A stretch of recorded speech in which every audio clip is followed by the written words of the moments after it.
Futuros doutores, futuras doutoras, professor Françoélio Queiroz do Sistema Passe, e te convido para resolvermos nossa questãozinha aqui do nosso simulado Passe, questão de número 91.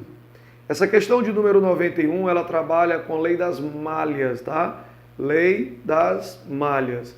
Essa questão ela tem a competência 2, habilidade 6. Vamos comigo? Entende-se por malha um circuito fechado. Entende-se por malha um circuito fechado, englobando diversos componentes elétricos e eletrônicos, como por exemplo resistores, receptores, geradores, capacitores, dentre outros. Assim, em um circuito de corrente contínua, percorrendo-se uma malha saindo de um ponto, são observadas quedas de potencial elétrico, DDP, quedas de potencial elétrico, diferença de potencial, sofridas pelos portadores de cargas elétricas ou de carga elétrica, de tal forma que ao retornar ao ponto de saída, obtém-se o mesmo valor para o potencial elétrico. Ou seja, você vai ter um potencial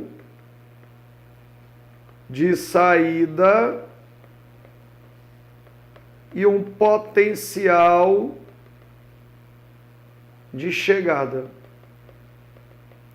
Queridos, se ele sai de um ponto e retorna ao mesmo ponto, significa dizer que o somatório de suas DDPs será zero, porque o ponto de saída corresponde ao ponto de chegada. Logo, a diferença de potencial elétrico entre esses dois pontos é nulo. Se você somar tudo, dá zero.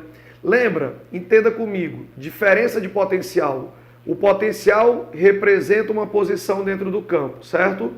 E se eu colocar algo nesse potencial, esse algo que é colocado lá vai adquirir energia, como por exemplo, esse pincel na minha mão, ele está numa posição dentro do campo gravitacional. Ele está a uma altura de referência em relação ao solo.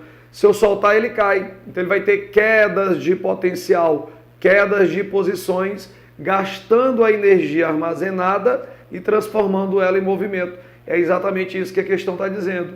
Você associa a diferença de potencial à energia, já que ele vai usar essa energia para entrar em movimento. E aí a questão faz a pergunta, né?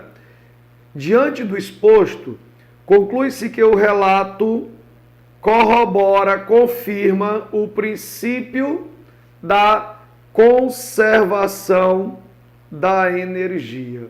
Portanto, nosso gabarito letra D. D e marque sem medo. Aquele abraço e depois nos encontramos novamente. Tchau, tchau.